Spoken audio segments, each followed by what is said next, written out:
Bonjour, c'est encore Kate Evan d'Audible. Audible, l'appli des livres audio et des podcasts, est ravie de soutenir à nouveau Transfert, le podcast qui nous tient toujours en haleine. Vous êtes prêts pour le nouvel épisode ? Bonne écoute!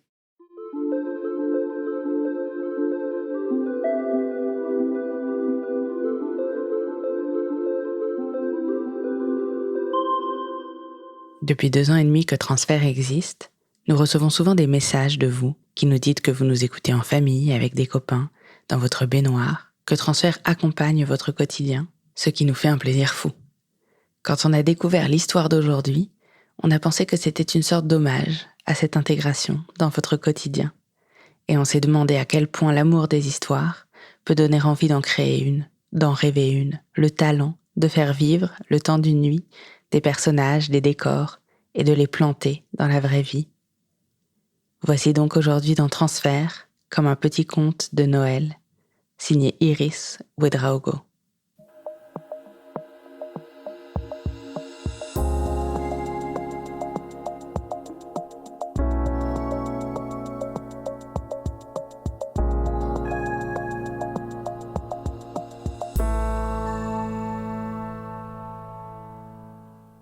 Donc, je pars à l'île de Ré ce week-end-là parce que c'est le week-end de la Toussaint et que je suis originaire de La Rochelle et c'est juste à côté. J'ai l'habitude d'y passer mes vacances depuis que je suis toute petite.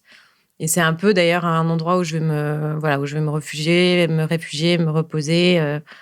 Et je me dis, comme j'adore ce lieu que je connais bien, je peux y aller toute seule et je vais pas m'ennuyer ni être triste.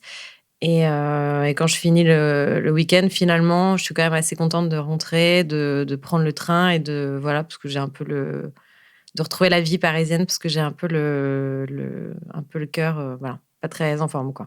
Et je monte dans le train, franchement pas très gai. Et j'écoute de la musique, je suis toute seule et la place en face de moi est libre. Et ça reste comme ça jusqu'à la gare de Niort, où j'écoute en boucle la même chanson, un peu triste. Et à la gare de Niort, il y a un garçon qui arrive, donc la trentaine. Son apparence physique ne suscite pas grand-chose chez moi. Enfin, il me paraît assez banal. Et il me dit, il est habillé un peu à la cool. Je vois juste qu'il a autour du cou l'écharpe du Stade Rochelet. Parce que le Stade Rochelet sont devenus très, très forts à La Rochelle, alors tout le monde les adore. Et voilà, donc il a une écharpe de rugby autour du cou. Et je vois qu'il me parle, donc j'enlève mes écouteurs. Et il me demande s'il peut s'asseoir. Et donc je lui dis, bah oui, bien sûr. Et il me dit, j'ai pas de billet. Je dis, ok. Et je m'apprête à remettre mon écouteur. Et là, tout de suite, en fait, il profite des 2 secondes qui séparent le moment où je les ai enlevés, le moment où je vais les remettre, pour me demander ce que j'écoute. Et en fait, il me sourit. Et en fait, son sourire m'amuse. Enfin, je me dis, il a l'air marrant, en fait. Et donc, je lui réponds Wonderful Life de Cathy Melua. Il me dit qu'il connaît pas. Et il me dit, moi, j'écoute beaucoup de podcasts. Et je dis, moi aussi, j'adore. Et il me dit, moi, j'écoute souvent Affaires sensibles. Je connais aussi, donc je lui dis que moi aussi, j'adore Affaires sensibles de France Inter.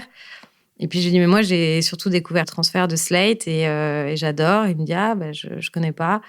Je lui dis, c'est des gens qui racontent leur vie ou des moments de leur vie. Et c'est très intime. J'aime beaucoup. C'est un peu comme quand ta maman te racontait une histoire avant de t'endormir le soir. Quand on commence à parler de transfert, il me demande tout de suite, et c'est marrant d'ailleurs parce qu'il a cette intuition, il me demande tout de suite si j'ai déjà écrit à transfert et si pour raconter une histoire. Et donc, je lui dis que oui, et que j'ai écrit pour raconter une relation et une rupture qui a été ma dernière relation. Et que j'ai reçu une réponse négative, que je n'avais pas été sélectionnée parce qu'apparemment, ça ne correspondait pas au format. Et en fait, il me dit, mais c'est quoi cette rupture ? C'est quoi cette relation ? Et je lui dis, c'est une rupture, quoi. Enfin, comme il y en a tant. Mais en fait, il veut absolument que je rentre dans les détails. Et ce qui me surprend un peu, effectivement, parce que je me dis, c'est un peu bizarre. Je le connais depuis à peu près 3 minutes 30 à ce moment-là. Et de rentrer dans une telle intimité. Puis potentiellement, on est déjà un peu dans un rapport de séduction. Donc, c'est bizarre de commencer la séduction par raconter l'échec de ta relation passée. Donc je trouve ça bizarre, mais bon, j'ai envie de lui plaire. Et puis il me dit, et puis moi je te raconterai ma rupture, parce que c'est sûr que si je la racontais, il me sélectionnerait. Alors je me dis bon bah en même temps j'ai envie de savoir ce qu'il va me dire, et donc je raconte ma relation passée, qui était une relation très très compliquée avec quelqu'un dont j'étais très amoureuse, mais qui est une relation qui est clairement pas saine, avec quelqu'un qui n'était clairement pas sain. Et puis je lui dis que j'ai fini par partir, quasiment un an avant, puisque c'était au mois de décembre, que depuis je suis très heureuse et que j'ai réussi à me libérer de cette relation qui était hyper toxique. Assez vite, il enchaîne sur la sienne, et donc il me raconte qu'il a demandé son ex-femme en mariage. Il a fait l'annonce à ses parents, que toute la famille était très heureuse. Et puis que quelques mois plus tard, pour des circonstances que je comprends pas très bien, la situation se tend. Il revient d'un week-end entre amis, et elle, visiblement, elle en a vraiment ras-le-bol de lui, quoi. Et surtout, les parents de la fille appellent ses parents. Et une première fois, sa mère qui lui dit bah, c'est bizarre, qu'est-ce qui se passe, Antoine, voilà. Et une deuxième fois, son père qui lui dit écoute, ils disent vraiment du mal de toi, tu as certainement des défauts, mais voilà, t'es pas quelqu'un de mauvais, donc il faut que tu t'en ailles, en fait. Et donc, il prend son sac à 3h du matin, il quitte cette fille au milieu de la nuit, et voilà. Et donc, le mariage qui était planifié quelques mois plus tard est annulé. Il me raconte ça, et moi, il commence déjà un petit peu à me plaire. Alors, je lui demande s'il est triste, et il me dit non, non, je suis pas triste. Donc, je suis assez contente, et en même temps, je me dis bah, je pense que c'est pas vrai, en fait. Je le crois pas, parce que je pense que quand on doit se marier avec quelqu'un et que le mariage est annulé par la personne, je pense que voilà, je pense qu'on est, en fait, on est quand même triste, et qu'on peut ne pas vouloir s'avouer qu'on est triste. Mais je sens déjà que ça va être le terreau de notre échec à nous, quelque part, en fait. Et je me dis oui, il veut certainement pas s'admettre que parce que c'est dur, parce qu'il est orgueilleux, parce que voilà, mais je suis persuadée qu'au fond de lui, il y a quelque chose qui s'est brisé, parce qu'un an avant, il voulait que ça soit sa femme, quoi. Et je me dis bah, c'est pas terrible, en fait. Ça part pas bien. C'est-à-dire qu'en fait, je suis déjà un peu folle. Et oui, mais je sais, en fait.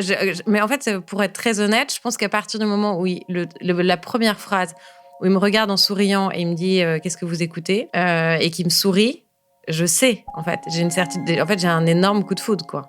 C'est ça qui s'est passé, c'est que j'ai un coup de foudre et que je le vois. Autant j'ai pas fait attention à lui physiquement quand il me demande s'il peut s'asseoir. Autant là, je vois ses yeux, son air malicieux, son sourire. Il a un côté très enfantin, très espiègle. Et je tombe un peu amoureuse, en fait. Et voilà. Et du coup, oui, quand il me dit ça, la question, quand je lui dis, bon, est-ce que t'es triste, c'est clairement pas du tout innocent, en fait. Et puis après, le temps passe, et puis je lui demande, je lui dis, mais t'es montée dans le train à la gare de Niort? Et il me dit non, non, j'étais à La Rochelle, je suis montée à La Rochelle, mais bon, j'avais pris une place de quelqu'un, donc qui est arrivé, donc j'ai changé à la gare de Niort. Et puis je lui dis ah, mais c'est marrant, t'as quel âge? Il me dit bah, j'ai 33, moi j'ai 34 ans. Donc je lui dis bah, moi j'avais un an d'avance. Il me dit ah, bah, moi j'en avais 2. Donc en fait, on se rend compte qu'on était dans la même année de classe, malgré notre différence d'âge d'1 an, et que surtout, on continue la conversation, qu'on a été au même collège, en fait. Pour autant, on se souvient pas du tout l'un de l'autre. Je pense parce qu'on n'était pas dans la même classe. Et également parce que lui, il est, en fait, il a 2 ans d'avance, donc il me dit, moi, j'étais tout petit, gringalet et tout. Moi, c'était l'inverse, en fait. Voilà, j'ai sauté une classe, mais en plus, j'avais une croissance précoce, donc j'étais plus grande que tout le monde, et voilà. Donc, je pense que vraiment, c'est pas du tout remarqué, en fait. Et en revanche, ma meilleure amie se souvient très bien de lui. Mais moi, voilà, vraiment, je sais pas qui c'est, quoi. Et puis, comme il part très vite vivre à Tahiti, finalement, on n'a pas l'occasion de se recroiser. En revanche, on a beaucoup de souvenirs. En fait, ce qui est marrant, c'est qu'on n'a pas de souvenirs communs. On a les souvenirs dans les mêmes lieux, dans les mêmes endroits, avec les mêmes gens, en fait. Donc, c'est évident qu'on s'est croisés, qu'on s'est côtoyés. Je lui ai peut-être déjà marché sur le pied, on s'est peut-être déjà dit bonjour, fait la bise, mais voilà, on n'a aucun souvenir de l'un de l'autre, en fait. C'est un lien de plus. Enfin, parce que voilà, comme je suis déjà sous le charme d'Antoine, tout ce qui peut rajouter à la magie de la rencontre, de ce moment, de la relation, de cet émerveillement, bah, évidemment, ça contribue à entretenir Oui, le côté magique, en fait, de se dire: «Mais c'est trop marrant, on a été enfants au même endroit, on vient de la même ville, on se rencontre dans un train», enfin, c'est un peu du storytelling, quoi. Ça marche, en fait. L'histoire et la magie sont là parce que tous les éléments sont là pour y contribuer. Et là, en fait, il a déjà répété 1 ou 2 fois: «J'espère qu'à Poitiers, personne va monter parce que comme j'ai pas de billet, voilà, je voudrais rester un peu, à discuter avec toi».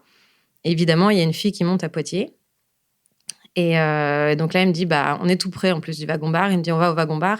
Je lui dis: «OK». Donc on allait se prendre des verres, au wagon-bar. Et puis, déjà à ce stade-là, on est rentrés dans une discussion qui est très intime. Bon, déjà parce qu'on s'est raconté nos ruptures, des moments de nos vies qui sont quand même assez importants et douloureux. Et je sais pas pourquoi ce week-end-là, donc dans l'amorosité qui avait été la mienne, j'avais repensé à un de mes amis qui était décédé 2 ans plus tôt et j'étais allée regarder sur, internet, ce qui restait de lui, en fait, sur Google. Et j'avais découvert qu'il était dicodore. Parce qu'en fait, c'est un champion de dictée, quoi, à la pivot. Et donc je raconte ça à Antoine et qui me dit: «Ah mais c'est formidable, moi aussi j'ai fait des dictées avec pivot, alors, j'étais genre demi-finaliste. Il est meilleur que moi parce qu'il était dico d'or, mais quand même je suis très fort». Et puis il me dit: Comment tu écris piédestal?» Et là je sais plus du tout écrire piédestal, je réponds n'importe quoi. Et donc il me dit: «Non mais c'est pas possible parce que là je peux pas rester, moi si tu écris mal piédestal et tout». Et il fait le tour du wagon bar et même du wagon d'où on sort, il va voir la fille qui a pris sa place. Il lui dit: «Comment vous écrivez piédestal?» Elle répond bien. En fait, tout le monde répond bien à part moi, quoi. Donc j'ai l'air un petit peu bête, mais bon, voilà, c'est pas grave. Il continue avec 2-3 mots, puis bon, là, je me suis pas trompée, donc ça allait, quoi. Et donc il a accepté de rester et voilà. Et puis là, il commence à dire, qu'il a envie que le train s'arrête parce que cette rencontre, elle est quand même dingue, qu'on est quand même très bien ensemble à parler. Et donc, magie, du moment, 10 minutes plus tard, le train s'arrête effectivement en pleine voie. On a le message de la SNCF qui nous dit, de ne pas descendre du train. Donc on reste comme ça 20 minutes de plus à parler. Puis assez vite, il me demande, ce que je fais le soir même. Et bah, moi, j'ai rien de prévu dans ce week-end de toute façon qui était assez genre néant en termes, amical. Et j'ai rien de prévu. Il me dit: «Bah, moi, j'ai une raclette, est-ce que tu veux venir avec moi?» Et je lui dis: «Bah, oui». On arrive à la gare de Paris-Montparnasse et donc on a décidé de partir à la raclette ensemble. Et alors du coup, on est tous les 2 un peu comme un couple en fait, qui revient de week-end, parce qu'on revient de la même ville ensemble, bon. Et il me dit qu'il a un scooter, donc on va à son scooter et puis il me dit que la raclette, est à Pantin, en fait. Donc moi, je regarde sur mon téléphone et je vois, gare Montparnasse-Pantin et c'est 40 minutes, dont 20 minutes de périph' et moi, j'ai pas de casque, en fait. Donc je me dis que c'est pas hyper raisonnable et donc je lui dis: «Peut-être que le plus simple, c'est qu'on aille poser ton scooter et tes affaires chez toi, c'est pas très loin». Donc on est partis comme ça. Moi, j'avais pas de casque, alors c'était vraiment, j'avais l'impression d'être dans les années 70, enfin, c'était n'importe quoi. Je veux dire, bon, il était 20h un dimanche soir, on avait bu un peu de vin, j'avais pas de casque, les gens nous arrêtaient au carrefour en nous disant: «Les scooters, beh, c'est hyper dangereux, vous allez perdre tous vos points». Bon. Et donc on est arrivés, devant chez lui. Puis là, je lui dis: «Bah, je sais pas, je t'attends en bas ou tu veux que je monte?» Il me dit: «Non, non, monte avec moi parce que ça vaut le détour». Donc voilà, et il me dit: «C'est l'appartement de mon grand-père, voilà, viens voir». Donc on est sur l'île Saint-Louis et quand on arrive dans l'appartement, je me rends compte que alors déjà l'appartement est très grand, je sais pas, je fais 150 mètres carrés. Il est très, très haut de plafond, 3 mètres, un truc comme ça. Et il y a une terrasse qui donne sur la confluence de la Seine. Donc la vue est absolument sublime. Il fait nuit. Je crois que c'est un lieu, voilà, qui est totalement, en tout cas, que j'avais jamais vu. C'est inédit et la vue est extraordinaire. Et puis, il y a un détail, qui a son importance, qui est vraiment pas un détail dans l'appartement, c'est qu'il est totalement, décoré comme dans les années 70, c'est-à-dire qu'il n'a pas bougé depuis, les années 70. Donc il y a de la moquette, mousseuse, violette au mur, cuisine en formica rouge, il y a des volets à l'intérieur bleu marine. La décoration est assez sombre, d'ailleurs je pense un peu à ce moment-là à la maison de Gainsbourg. Il y a des rideaux en espèce de fil de plastique là. Et puis, visiblement, c'est un appartement, où Antoine vit avec son frère, quand Antoine, il loue normalement son appartement à Airbnb au-dessus. Donc quand il loue son appartement à Airbnb, il vient là et il vit avec son frère qui est plus jeune que lui Donc c'est vraiment l'appartement de célibataire, quoi. Il y a des matelas. Bon, on sent que c'est l'ordre, c'est pas vraiment leur truc, quoi. Et puis le grand-père était kiné, donc il y a encore tous les trucs de kiné. Donc il y a la barre de traction, il y a les trucs pour faire la rééducation de cheville, tout ça en bois. Voilà, donc vraiment le matériel de l'époque. Donc moi, j'essaie de faire un peu de traction, je m'entraîne la cheville, enfin voilà, on se marre, quoi. Et je suis dans ce lieu et je me dis, mais là, je suis vraiment complètement hors du temps. C'est-à-dire que j'ai changé d'époque. Voilà. Et donc, on passe quelques minutes ici. Et voilà, moi, comme j'aime bien chez le cinéma, je lui dis, mais tu sais, il faut absolument essayer de tourner un film dans cet appartement avant qu'il soit redécoré, avant que, voilà, qu'il soit racheté, puis que les gens le rénovent, quoi.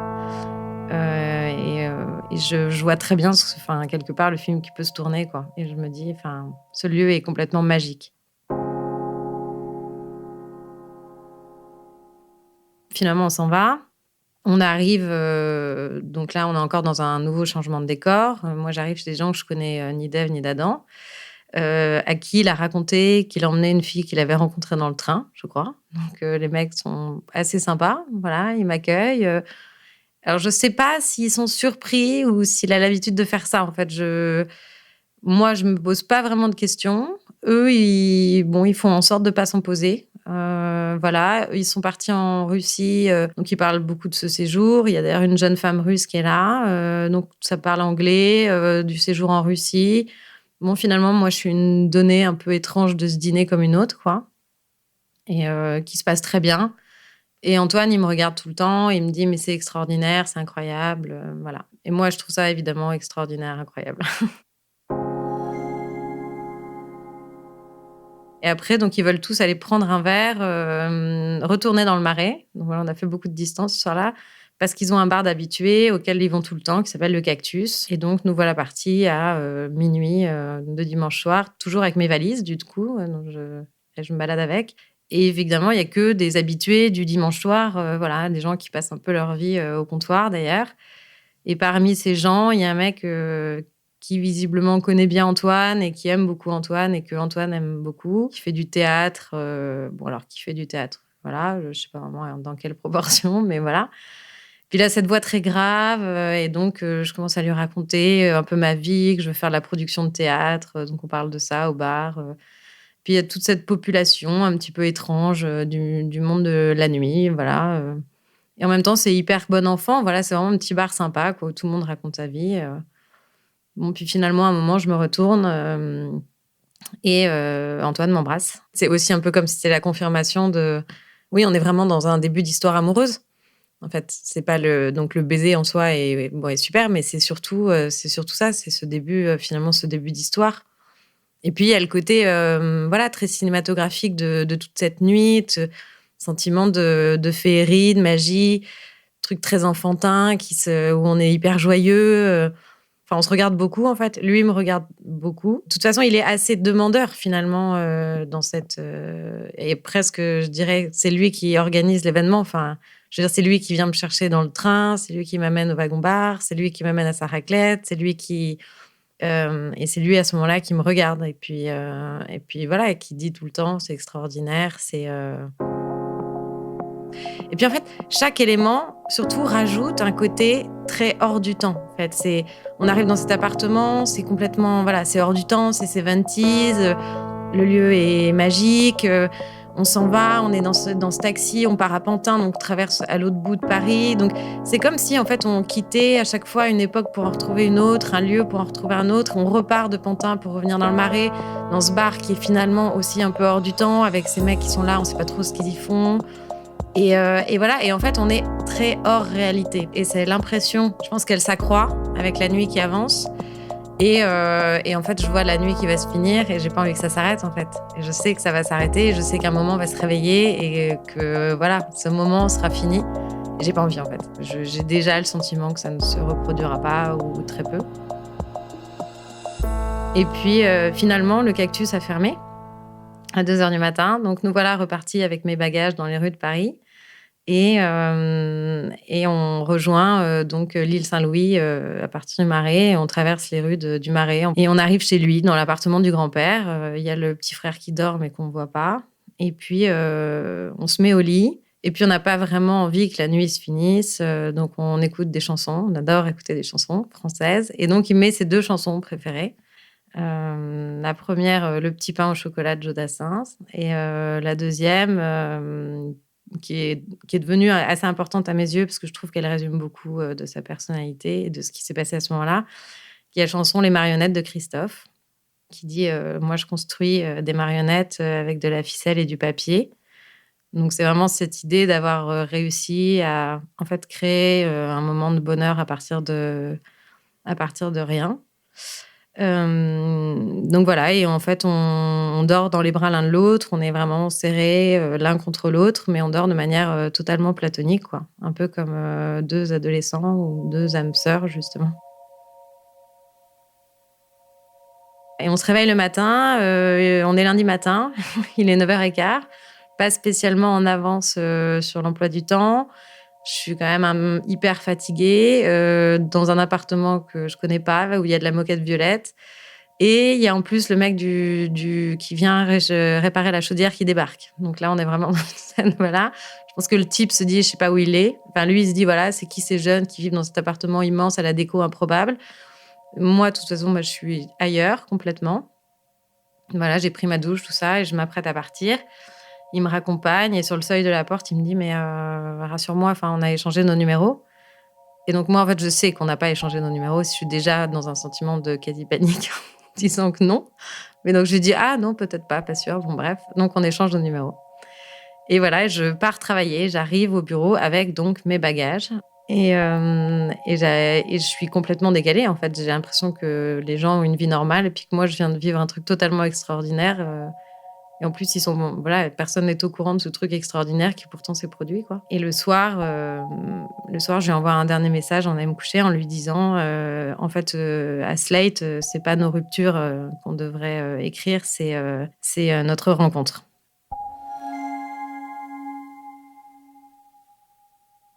Donc, on s'envoie des messages la journée en se disant, c'est incroyable. On est quand même encore beaucoup dans ce sentiment de c'est incroyable. Quelques jours passent et finalement, on se revoit une fois.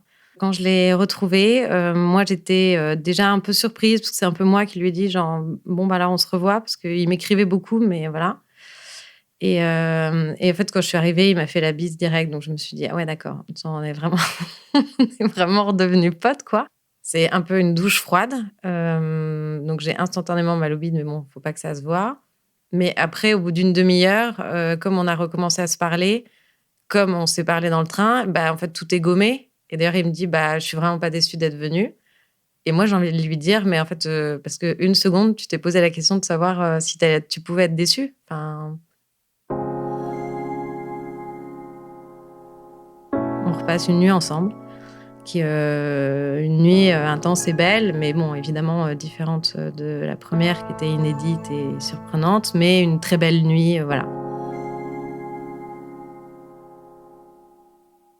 Donc quand il s'en va après notre deuxième nuit, qui était également une nuit vraiment hyper intense émotionnellement et puis hyper longue aussi, parce qu'on s'est retrouvés quand même à 19h et on est rentré chez moi à 7h du matin et on est restés ensemble jusqu'à 16h, donc on passe quand même beaucoup de temps ensemble. On écoute de la musique, enlacés dans le lit, voilà, pour moi, c'est très intense.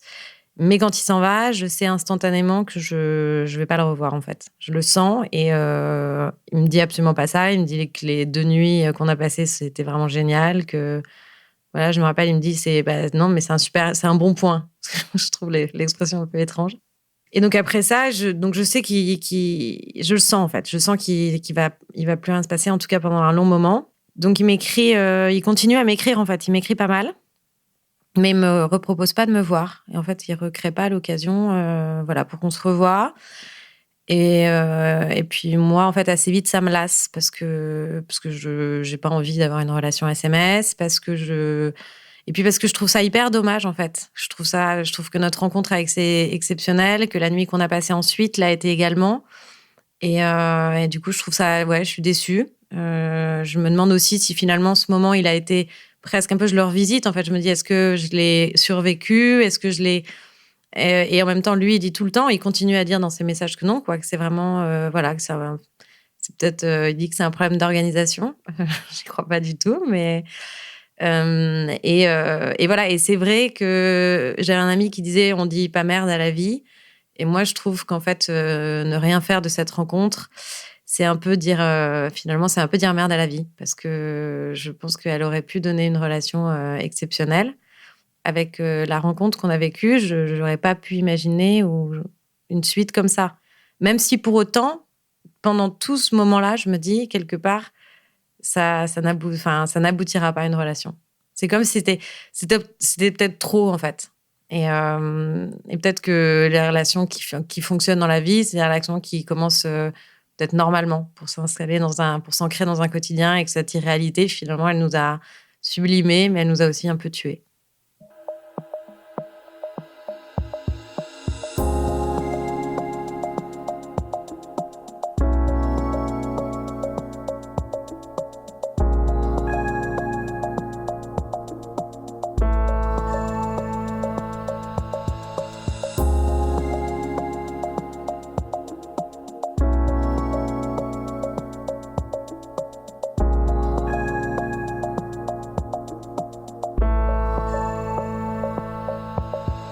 Cet épisode de Transfert a été réalisé par Iris Ouedraogo, la musique est de Maxime Daoud et le mix de Jean-Baptiste Aubonnet.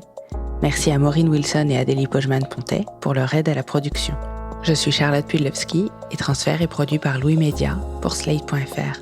Et en cette fin d'année, je voulais juste prendre la peine de vous remercier pour ces si gentils messages qui nous parviennent souvent, vos commentaires, parfois exigeants, mais toujours intéressants. Et comme il fait froid et gris et que c'est cette période de l'année où tout le monde s'épuise, je vous souhaite aussi de vous reposer, de lire des livres, de regarder le spectacle Nanette sur Netflix, qui est la plus belle chose que j'ai vue et entendue cette année. Et je vous souhaite de prendre soin de vous. À très vite. C'est encore Ketevan d'Audible. Cette écoute vous a plu ? Alors venez découvrir notre catalogue sur audible.fr. Essayez, le premier livre audio est offert.